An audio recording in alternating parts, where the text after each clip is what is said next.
desta igreja, não só deste grupo de oração, mas porque o Senhor me prometeu que hoje iria salvar muitas almas, porque o nome da tua mãe seria enaltecido mais uma vez.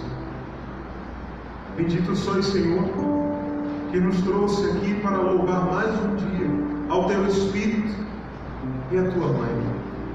Muito obrigado, Senhor, porque não merecemos, somos indignos, servos ingratos e infiéis, mas mesmo assim o Senhor confia em nós.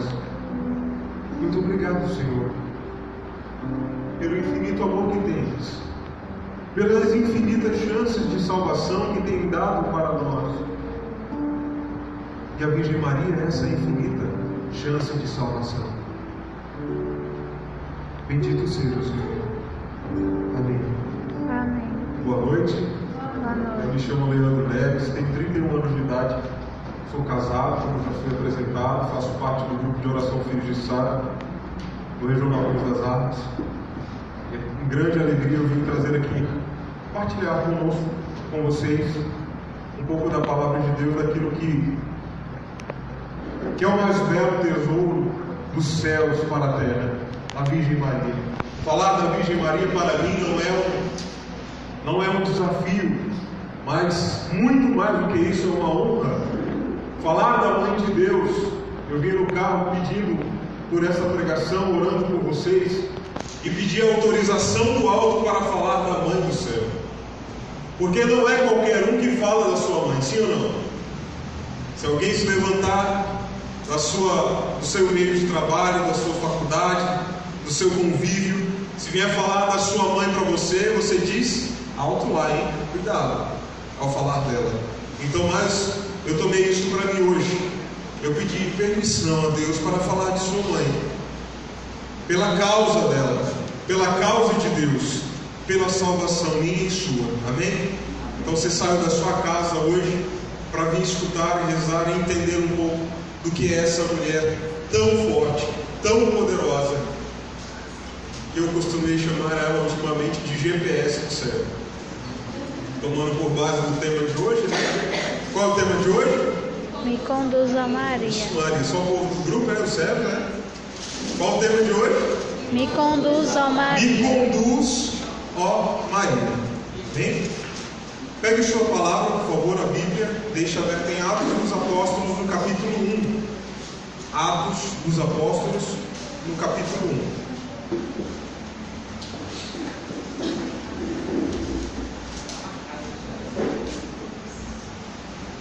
Você que não trouxe a Bíblia, se junta com quem trouxe. Atos, no capítulo 1, a partir do versículo 12. Atos dos Apóstolos, capítulo 1, a partir do verso 12. Quem achou, diz achei. Quem não achou, diz não achei. Não achei. Amém? Versículo 12.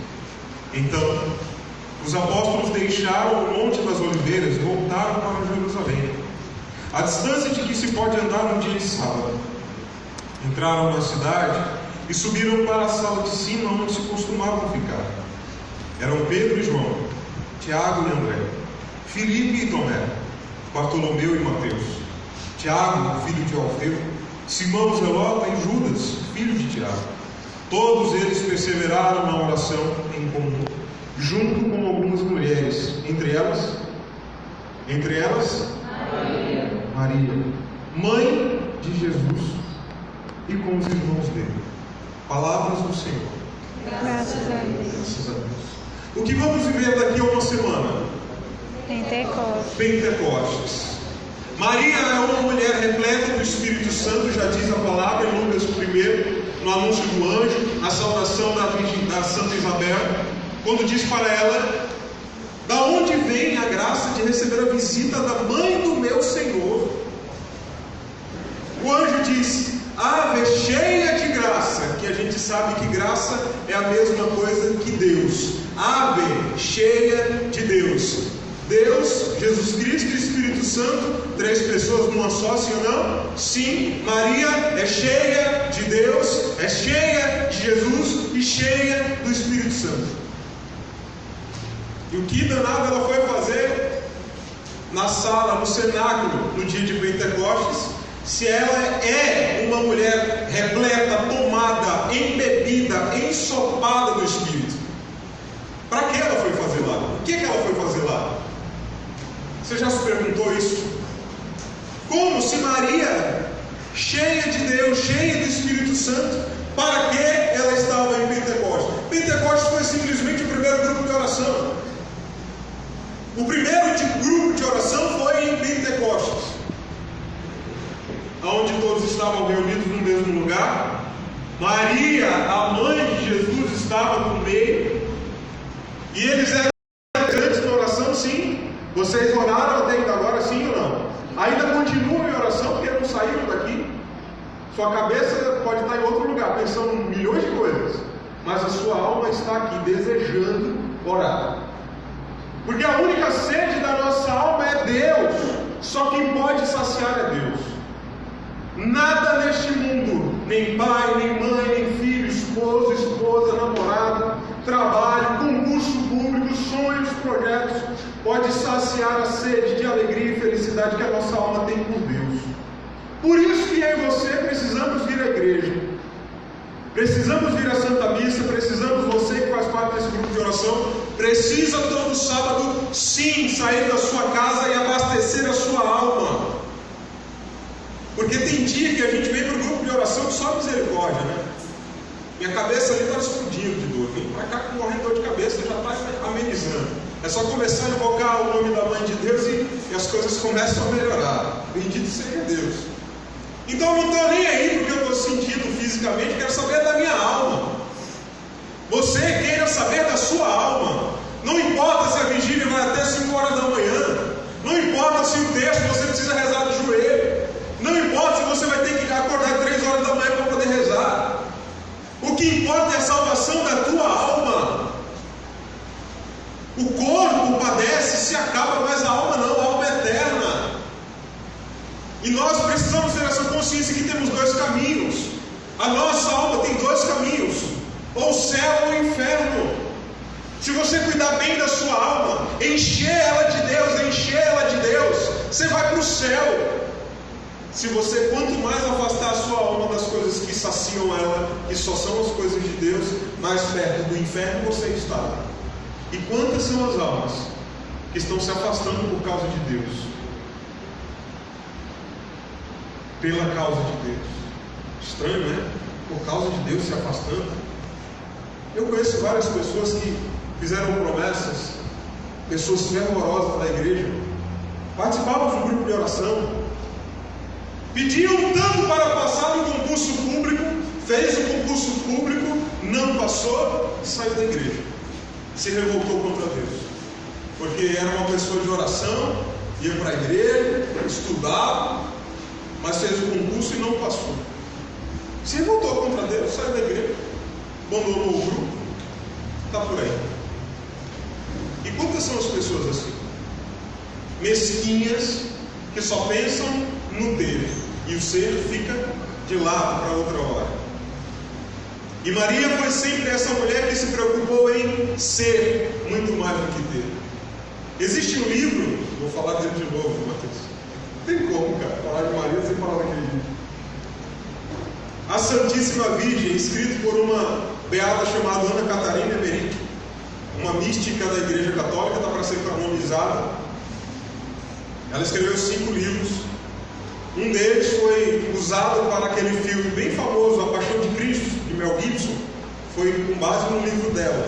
Porque ela é uma beata que a alma dela era transportada para o tempo de Jesus Cristo. Então, um dos livros dela, que foi esse, A Santíssima Virgem, ela conheceu a família de Nossa Senhora viu a história de Nossa Senhora, tocou nas coisas de Nossa Senhora, trouxe coisas daquele tempo de Nossa Senhora para provar ao sacerdote dela que escutava as histórias que era verdade. Pedaços do tecido dos reis magos quando eles foram visitar o menino Jesus. Então é uma beata espetacular. Esse livro me fez com que eu me apaixonasse mais pela Virgem Maria, onde dá detalhes do dia a dia dela, da santidade dela. Nossa Senhora, quando nasceu, ela era tão desejada, era tão prometida, era tão esperada, né? Numa família de várias irmãs, Santa Ana e São Joaquim tinham. E ela era especial e diferente de todas as outras. Aos 5 anos de idade, Nossa Senhora já sabia ler e escrever. 5 anos de idade. Era uma ruiva mulher, assim diz o livro. Uma beleza incomparável. Era de maior estatura do que qualquer outra menina de sua idade. Desde os 7 anos de idade que ela decidiu por ela mesma não comer carne, não comer coisas sofisticadas. Só bebia bálsamo, bebidas simples, pão sem fermento, ervas amargas, frutas, por causa de Deus. Desde criança, a Virgem Maria já sabia o que queria, sabia o que ia lhe acontecer, não em detalhes, mas já sentia em seu coração. Aos 7 anos de idade foi mandada para o templo para servir lá. A Virgem Maria não queria se casar. Ela queria viver eternamente servindo no templo, queria ser esposa de Deus, através do seu serviço no templo. Até que um dia uma profetisa que tomava conta dela, Ana, chegou para ela e disse: o Senhor quer te usar para poder mandar o Messias. E ela disse: não, mas como? E se aperreou. Aí depois um dos sacerdotes do templo virou para ela e disse: é através de você, você precisa se casar. Mas como? Eu prometi a minha vida doar a Deus.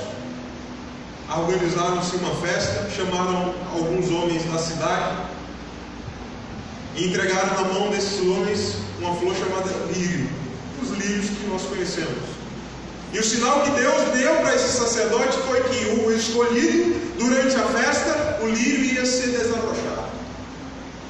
Passou a primeira festa, o sacerdote olhou, não foi dessa vez.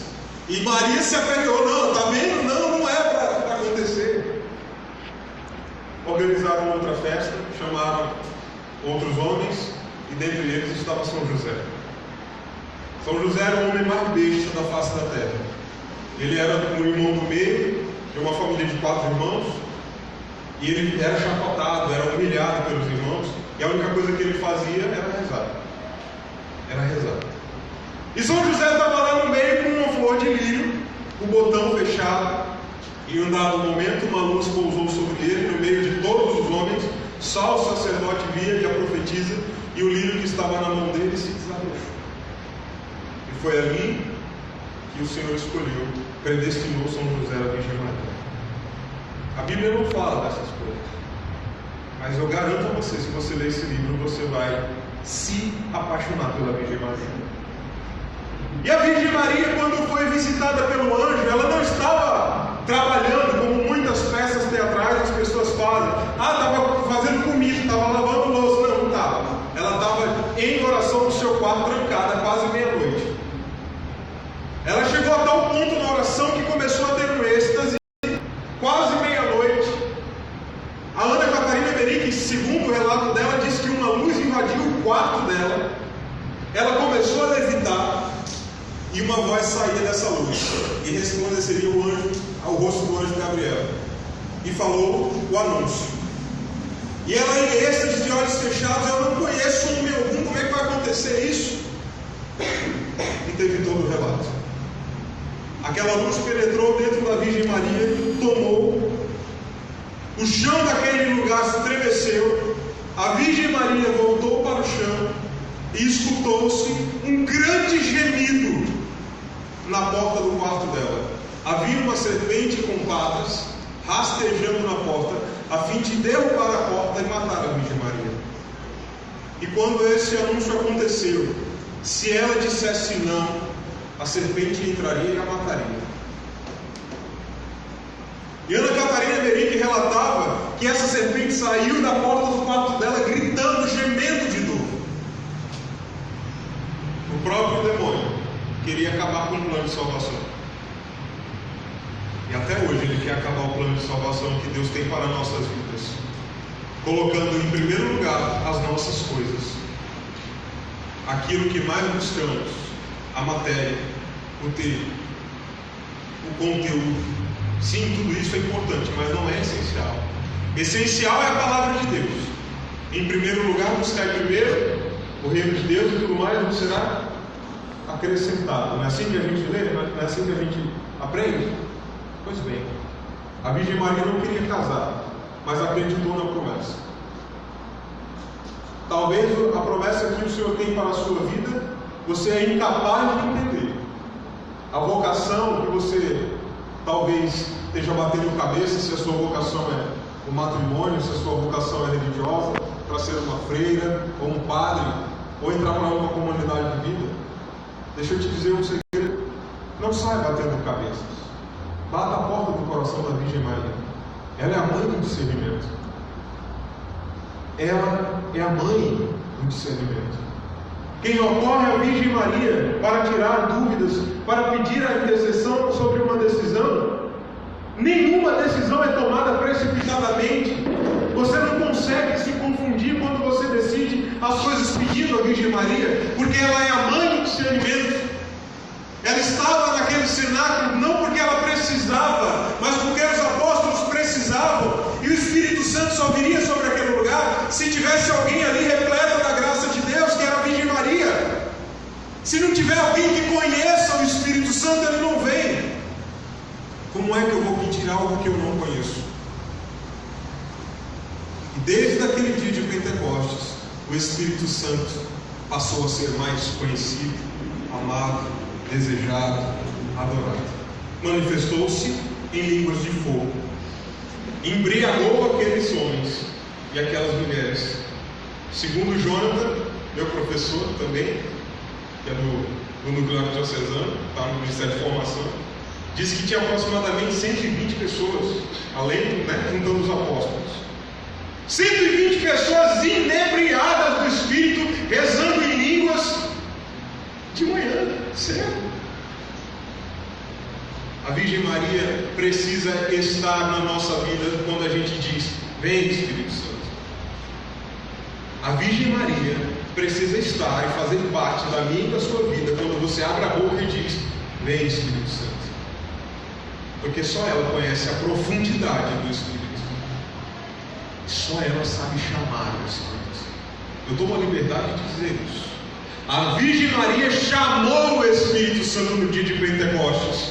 Era como que um imã atraindo o Espírito sobre a vida daquelas pessoas. Da mesma forma eu disse para você: peça ao Espírito Santo, mas primeiro reze uma Ave Maria, para que ela te ajude a chamar o Espírito, a desejar o Espírito, a amar o Espírito. Amém? Eu trouxe algumas coisas de Nossa Senhora aqui, para que você tenha noção da força que Deus colocou sobre ela, sobre a vida dela. Eu, quando li a primeira vez esse relato, eu confesso: misericórdia, menina, é isso tudo mesmo? Tem aprovação eclesiástica, então é verdade. Já eu leio para vocês. A Virgem Maria, como eu disse no início, é o GPS do céu. Ela é capaz de nos levar da morte para a vida na última hora da nossa vida. Um relato que tem um livro chamado Um Mês com Maria, que são 30 dias de meditação sobre coisas do catecismo da Igreja Católica: céu, inferno, purgatório, humildade, obediência, virtude, enfim, cada dia tem uma meditação diferente. Muito excelente demais esse livro. E nesse dia que eu meditei, falava sobre a morte, para onde é que vai a alma depois da morte. E nesse relato tinha um relato sobre o santo Muradás. Era um santo sem inteligência, dotado de intelectos, muito pouco, mas era um santo extremamente humilde. e muito devoto de Nossa Senhora. Na verdade, assim, não existe santo da Igreja Católica que não tenha Maria como devota, porque ela é a forma de qualquer santo. Maria é a forma de qualquer santo. Tá? Fecha parênteses. E na Santa Missa, o santo estava celebrando. Depois que acabou a missa, chegou uma mulher muito chorosa dentro da igreja. E o santo foi impedido de chegar perto dela e disse assim para ela: por que está chorando? Seu marido foi salvo. Ela olhou para o padre: como ele foi salvo se ele suicidou? Faz 4 dias que meu marido pulou da ponte. Aí ele fez: não, seu marido está no purgatório. Entre a distância que ele pulou e o rio onde ele caiu, ele se arrependeu profundamente do pecado e recorreu a Nossa Senhora. Mas como, padre? Ele se suicidou. Teu esposo, quando você rezava, você estava dormindo, ele costumava no mês de maio depositar uma flor nos pés da Virgem Maria. Ele não era muito de rezar, ele não te acompanhava na missa, mas sempre rezava a Virgem Maria lhe oferecendo flores no mês de maio, sem você ver. A Virgem Maria tem essa capacidade dada por Deus de nos tirar do inferno até no último momento. Mesmo você suicidando e se arrependendo como este homem fez, você é livrado do inferno. Ele não chamou por nenhuma outra pessoa, nenhum santo. Ele chamou Nossa Senhora. Imagina aí, o cara pulando de uma ponte muito alta, na queda, o cara se arrepende e invoca a Virgem Maria. E a Virgem Maria tirou a alma dele, que ia direto para o inferno. E foi um consolo para aquela mulher, diz o relato. Foi um consolo. A Virgem Maria tem essa capacidade de nos levar para o céu, não salvar, quem salva é Jesus Cristo, mas de nos livrar das garras do inferno. As únicas aparições relatadas para a humanidade são as de Nossa Senhora. Deus a incumbiu de ser sua porta-voz. Por ela, a salvação entrou no mundo, e por meio dela, iremos voltar para o céu. Por ela, a salvação entrou no mundo, e por meio dela também, nós voltaremos para o céu. Por que não aparecem os santos nenhum? Tipo São Pedro, Santo Curadás, São Domingos. Depois de morrer, quem não sai aparecendo, dando recado de Deus? Não são pessoas santas? 100 anos. Aparecida, 300 anos. Lourdes, Medjugorje. Quantas aparições? Quantas de alguns santos? Nenhuma. Porque Deus quer voltar através dela. Está dizendo: é ela que vocês têm que recorrer aqui na terra. É onipotente, suplicante do céu. Para finalizar a meditação, para a gente rezar, preste bem atenção nisso que eu vou ler para você. É sobre a Virgem Maria, é um relato sobre a vida de São Domingos, São Domingos de Gusmão, e no momento de um exorcismo, tá? Vai falar assim: o São Domingos estava pregando o rosário perto da Caracassona, o nome da cidade. Trouxeram à sua presença um ambigense que estava possesso pelo demônio. Parece que mais de 12.000 pessoas tinham vindo ouvi-lo pregar. Os demônios que possuíam esse infeliz foram obrigados a responder às perguntas de São Domingos. Com muito constrangimento, eles disseram que havia 15.000 deles dentro do corpo desse pobre homem. 15.000 demônios dentro de um corpo de um homem. Porque ele havia atacado os 15 mistérios do rosário. Eles continuaram a testemunhar que, quando São Domingos pregava o rosário, ele impunha medo e horror nas profundezas do inferno, e que ele era o homem que eles mais odiavam em todo o mundo. Isto por causa das almas que ele arrancou dos demônios através da devoção do Santo Rosário. Eles então revelaram várias outras coisas. São Domingos colocou o seu rosário em volta do pescoço do ambigense o cara que estava possuído, e pediu que os demônios lhe dissessem o que todos os santos dos céus eles mais temiam e que deveriam ser, e quem era esse santo, portanto, o mais amado e reverenciado pelos homens. Nesse momento, eles soltaram um gemido inexprimível, no qual a maioria das pessoas caiu por terra, desmaiando de medo. E eles disseram: Domingos, nós te imploramos pela paixão de Jesus Cristo e pelos méritos de sua mãe e de todos os santos, deixe-nos sair deste corpo, sem que falemos mais, pois os anjos responderão a tua pergunta em qualquer momento. Os 15.000 demônios responderam isso para São Domingos. São Domingos ajoelhou-se, rezou a Nossa Senhora para que ela forçasse os inimigos a proclamarem a verdade completa e nada mais que a verdade.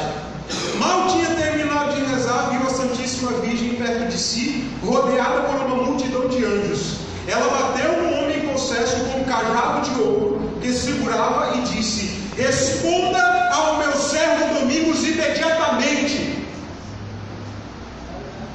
Responda ao meu servo Domingos imediatamente.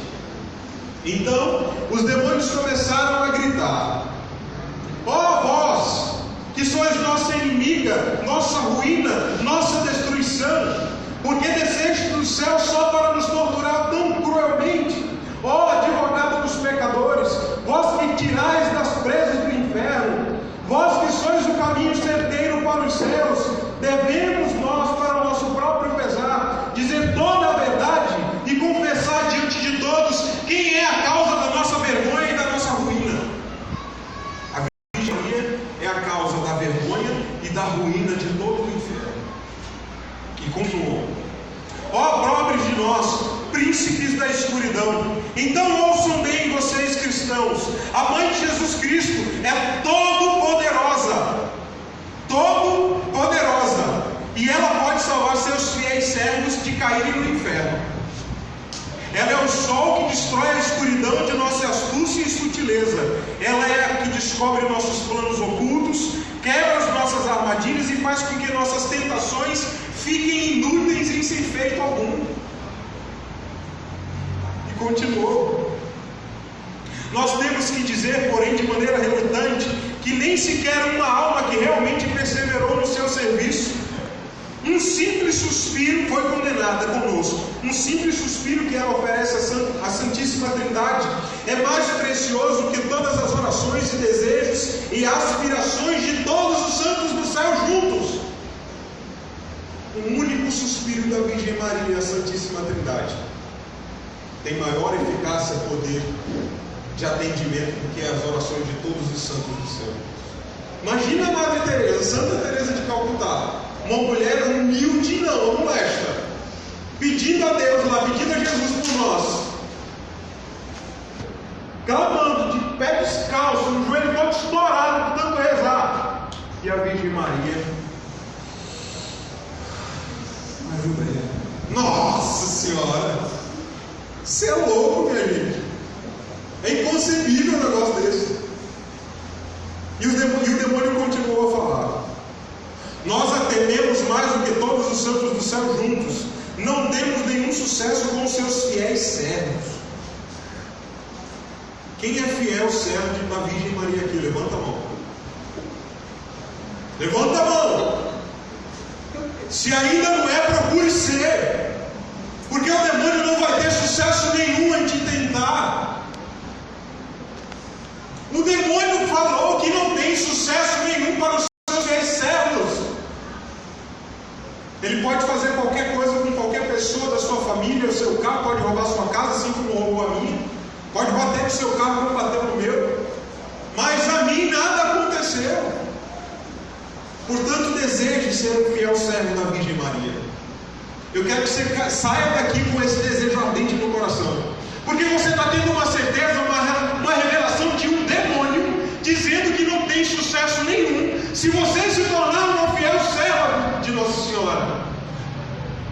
Ele está dizendo que não tem